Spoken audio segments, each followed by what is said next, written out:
24장. 또 모세에게 이르시되 너는 아론과 나답과 아비후와 이스라엘 장로 70명과 함께 여호와께로 올라와 멀리서 경배하고 너 모세만 여호와께 가까이 나아오고 그들은 가까이 나아오지 말며 백성은 너와 함께 올라오지 말지니라. 모세가 와서 여호와의 모든 말씀과 그의 모든 율례를 백성에게 전하매 그들이 한 소리로 응답하여 이르되 여호와께서 말씀하신 모든 것을 우리가 준행하리이다. 모세가 여호와의 모든 말씀을 기록하고 이른 아침에 일어나 산 아래에 제단을 쌓고 이스라엘 12지파대로 12기둥을 세우고 이스라엘 자손의 청년들을 보내어 여호와께 소로 번제와 화목제를 드리게 하고 모세가 피를 가지고 반은 여러 양푼에 담고 반은 제단에 뿌리고 언약서를 가져다가 백성에게 낭독하여 듣게 하니 그들이 이르되 여호와의 모든 말씀을 우리가 준행하리이다. 모세가 그 피를 가지고 백성에게 뿌리며 이르되 이는 여호와께서 이 모든 말씀에 대하여 너희와 세우신 언약의 피니라. 모세와 아론과 나답과 아비후와 이스라엘 장로 70인이 올라가서 이스라엘의 하나님을 보니 그의 발 아래에는 청옥을 편듯하고 하늘같이 청명하더라. 하나님이 이스라엘 자손들의 존귀한 자들에게 손을 대지 아니하셨고 그들은 하나님을 뵙고 먹고 마셨더라. 여호와께서 모세에게 이르시되 너는 산에 올라 내게로 와서 거기 있으라. 내가 그들을 가르치도록 내가 율법과 계명을 친히 기록한 돌판을 내게 주리라. 모세가 그의 부하 여호수아와 함께 일어나 모세가 하나님의 산으로 올라가며 장로들에게 이르되 너희는 여기서 우리가 너희에게로 돌아오기까지 기다리라. 아론과 홀이 너희와 함께 하리니 무릇 일이 있는 자는 그들에게로 나아갈지니라 하고 모세가 산에 오르매 구름이 산을 가리며 여호와의 영광이 시내산 위에 머무르고 구름이 엿새 동안 산을 가리더니 일곱째 날에 여호와께서 구름 가운데서 모세를 부르시니라. 산 위에 여호와의 영광이 이스라엘 자손의 눈에 맹렬한 불같이 보였고 모세는 구름 속으로 들어가서 산 위에 올랐으며 모세가 40일 40야를 산에 있으니라.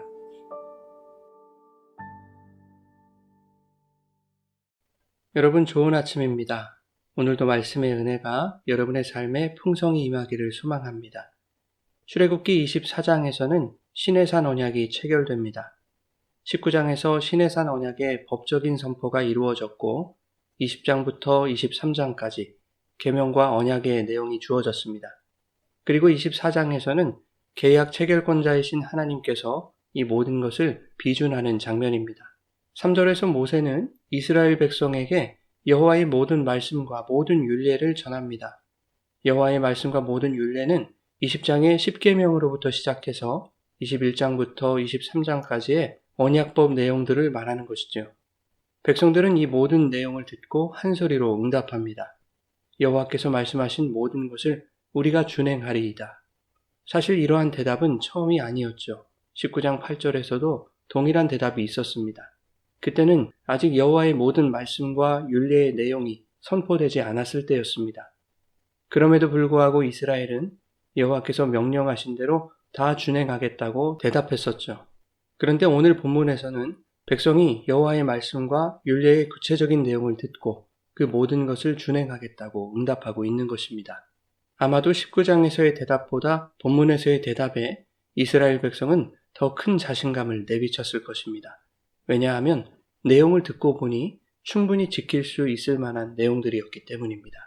게다가 여호와가 시내산에 강림하신 극적이고 신비한 그 분위기가 이스라엘의 다짐을 한층 끌어올리는 자극제가 되었을 것입니다. 한편 이제까지 구두로 여호와의 말씀을 전했던 모세가 그 모든 말씀을 기록합니다. 이것을 7절에서는 언약서라고 말하고 있죠. 이 언약서를 기록한 후에 모세는 제단을 쌓고 12지파대로 12기둥을 세웁니다. 아직 제사장 제도가 없었기 때문에 청년들을 대표로 보내어 여호와께 소로 번제와 화목제를 드리게 합니다. 그리고 모세는 번제물의 피를 반은 여러 양푼에 나누어 담고 반은 제단에 뿌립니다. 그 후 언약서를 백성에게 낭독하여 듣게 합니다. 백성은 조금 전에 들었던 여호와의 모든 말씀과 모든 율례를 다시 한번 듣게 되는 것이죠. 이전과 다른 점이 있다면 이번에는 언약서에 정리된 말씀과 율례였다는 것입니다. 이 언약서의 내용을 들은 백성들은 세 번째 대답을 합니다. 여호와의 모든 말씀을 우리가 준행하리이다. 이 대답은 하나님 측에서는 이스라엘의 확답을 받는 것이 되는 셈입니다. 하나님이 모세를 통하여 언약서를 낭독하게 하신 이유가 뭘까요? 아마도 하나님의 의도는 다음과 같았을 것입니다. 과연 너희가 내 모든 말과 율법을 온전히 지킬 수 있는 자들인지를 다시 생각해 보라는 것입니다. 너희가 그렇게 장담할 정도로 내 말과 율례가 쉬운 것인지를 생각해 보라는 것이죠. 우리가 지킬 수 있다라는 자신감을 가지고 사는 것이 하나님을 섬기는 이스라엘이 가질 태도로서 바른 것인지, 아니면 지킬 수 없는 인간의 연약감과 불가능함을 깨닫고 하나님의 긍휼과 은혜를 구해야 하는 것이 하나님 백성들이 가질 태도인지를 생각해 보라는 것입니다. 그러나 이스라엘은 언약서에 기록된 하나님의 말씀과 율법을 다 지키겠다고 약속합니다. 그러자 이제 하나님의 서명이 이루어집니다. 제단에 뿌렸던 피와 동일한 피가, 즉 양동이에 나누어 담았던 제물의 절반의 피가 이스라엘 백성에게 뿌려집니다. 이스라엘은 하나님과 피를 나눈 관계가 된 것입니다. 이것으로 언약서에 기록된 모든 내용을 하나님이 비준하신 것입니다. 8절에는 이렇게 말씀합니다. 모세가 그 피를 가지고 백성에게 뿌리며 이르되 이는 여호와께서 이 모든 말씀에 대하여 너희와 세우신 언약의 피니라. 이스라엘에게 뿌려진 피는 하나님의 말씀과 율법을 반드시 지키겠다는 백성의 약속을 확증하는 피인 것입니다. 그렇다면 이제 백성들은 그 약속을 지켜야 합니다. 약속을 어길 시에는 하나님과 나눈 그 피를 다시 갚아내야 하는 것이죠. 다시 말해서 자신들의 피를 흘려야 한다는 것입니다. 그러나 이스라엘 백성은 언약 체결식 후에 약속을 깨뜨리죠. 모세가 40일 동안 시내산에서 성막에 대한 세부 지침을 받고 있을 때 32장에서 금송아지를 만들었습니다. 나 이외에 다른 신을 섬기지 말고 우상을 만들지 말고 어떤 형상도 만들지 말라고 하신 하나님의 계명을 어긴 것입니다. 이것이 이스라엘의 실체인 것이죠. 즉 이스라엘은 결국 피를 흘려야 할 존재라는 것입니다. 그러나 이스라엘은 하나님과 피를 나눈 관계입니다.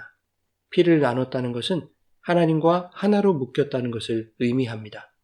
과거 창세기 15장에 하나님이 아브라함과 쪼개진 고기로 언약을 세우실 때 하나님은 쪼개진 고기 사이를 하나님 혼자서 횃불로 지나가셨습니다. 아브라함과는 관계없이 그 언약을 하나님이 일방적으로 지키시겠다는 뜻이었습니다. 앞서 언약을 체결할 때 피를 뿌린다는 것은 약속을 지키지 않을 시에 피가 뿌려진 것과 같이 피를 흘리게 된다는 의미였습니다. 그러나 거기에는 죄를 씻고 거룩하게 하는 성결의 의미도 함께 있습니다. 이스라엘은 하나님과의 약속을 어긴 피를 흘려야 할 자들이었습니다. 그러나 하나님과 피를 나눈 이스라엘이었기에 하나님은 그들이 갚아야 할 피를 일방적으로 지불을 하실 것입니다. 하나님이 쪼개지셔서 피를 흘리시는 한이 있더라도 하나님은 그 피로 이스라엘을 성결하게 하실 것입니다. 그래서 하나님은 후에 이스라엘에게 제사 제도를 주시는 것이죠. 희생제물에게 이스라엘의 모든 죄를 전가하여 희생제물이 대신 피를 흘리게 하시는 것입니다.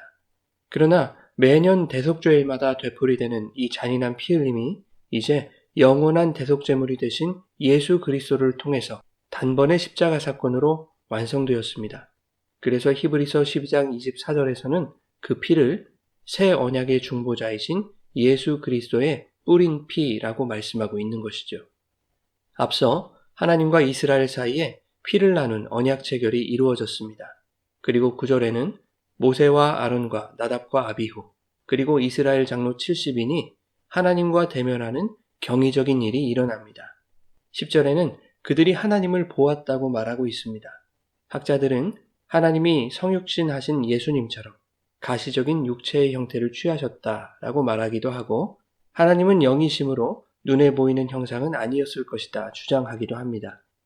10절에서 보다라는 단어는 히브리어 라아입니다. 이 단어는 느끼고 이해하고 지각한다라는 의미가 두드러진 단어입니다. 그래서 하나님이 눈에 보이는 형상으로 나타나는 것은 아니었지만 하나님의 임재를 느끼고 체감했다는 것으로 이해될 수 있습니다. 그러나 11절에서 하나님이 그들에게 손을 대지 않으셨다라는 말씀은 하나님의 형상을 눈으로 보는 자는 살 수 없다라는 일반적인 성경적 지식에 대응하는 말씀인 것이죠. 다시 말해서 그들은 하나님의 가시적 형상을 보았지만 그럼에도 불구하고 하나님이 그들을 죽이지 않으셨다라고 이해하는 것에 더욱 무게를 실을 수 있는 것이죠. 그것을 뒷받침하는 근거가 바로 11절에서의 보다라는 단어에 있습니다. 그들이 하나님을 뵙고 먹고 마셨다라는 말씀에서의 이 보다라는 말은 10절에서의 보다와 다른 단어입니다. 히브리어 하자라는 단어로서 본문의 경우에는 선택받은 사람이 보는 하나님에 대한 직접적인 환상을 묘사하고 있는 것이죠. 이것은 모세와 아론과 나답과 아비후 그리고 이스라엘 장로 70인에게 일어난 현재적인 일이면서 동시에 이스라엘 백성과 오늘날 성도들에게 일어날 미래적인 소망을 담고 있는 말씀입니다.